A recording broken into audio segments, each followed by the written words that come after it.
escape. Okay, so you can work both bottom and top. Okay, side control. So everybody knows the traditional, right? We get to side control, our butt's down, we start walking the hand up, start sliding that knee across, keep walking, try and get the knee into the armpit, not get stuck in half guard, right? Never works that way. It's supposed to. I know, what am I doing wrong? Well, it's real life stuff, okay? So we gotta have some options.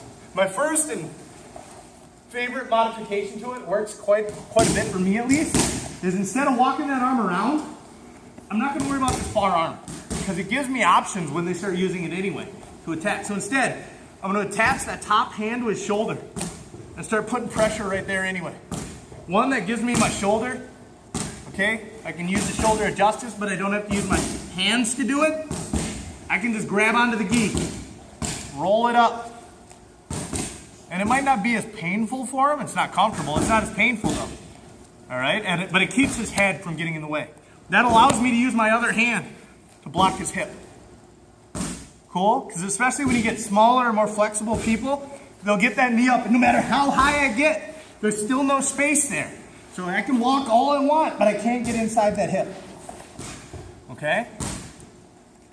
Second thing that can happen is that he'll start using his other leg to try and get in my way. We've gone through the jailbreak from side control before. So he'll turn his hips towards me and start using his far leg and try and tuck it inside, right? And now I gotta try and stay above it, but in order to keep that pressure and really hold on to him, my hips tend to create a lot of space, and he can start working his way back in front of me. So by using that underhook arm to block the hips, as long as I'm mounting, is an okay option. But what I can't do is allow him to get the underhook. All right, sometimes you just gotta tickle him, just make sure he's awake. It's only kind of weird. Anyway, so I'm gonna start in my low side control, right? We've talked about trying to sit through and get really high. That's a little bit different situation. But in this case, I've tried to get there a couple times. He's too wise to it. It keeps his elbows in, doesn't let me get there. So instead, I'm just gonna take that underhook arm, drop it back so my forearm is framing his hip, almost like when we do our hip escape from mount.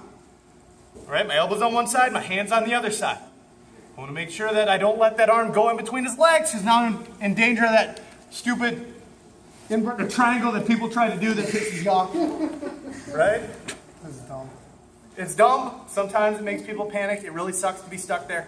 Right? And then you just got to put your knee in their neck and wait until they get bored. Try and rip their foot off. Whatever works. All right, so I want to make sure I block that.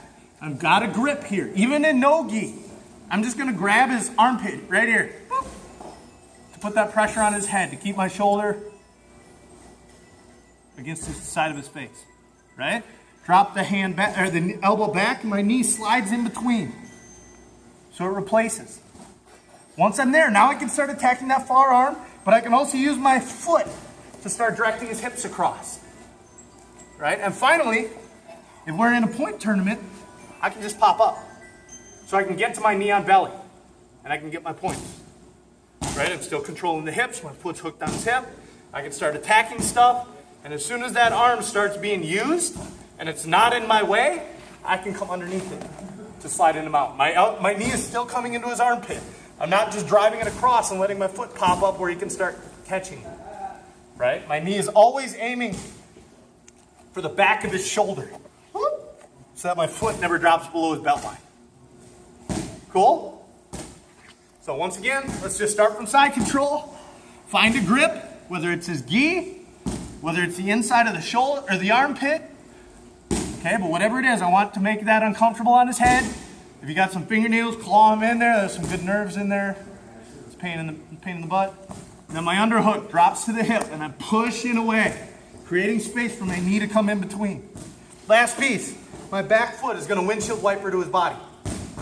Okay, it's hard to start sliding across when my foot's way out behind me and my butt gets really high.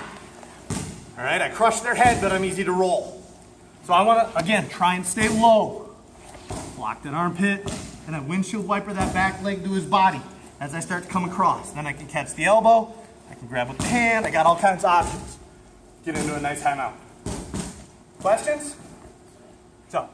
You get the elbow in even after they bring the knee up, because most people are going to bring that knee up Yeah, absolutely. And especially here, I mean, I really focus on keeping that knee up in the hip to start defending that. So even if John is there, that's fine. I'm coming inside it to create that space. My hand doesn't drop. I don't want to start grabbing at it, right? Because then he could start attacking that arm, start getting me in some weird positions. So I just drop it back and I push that hip down. Not the knee, the hip. Okay, the knee will follow the hip. Then I can make that window to slide the knee, start attacking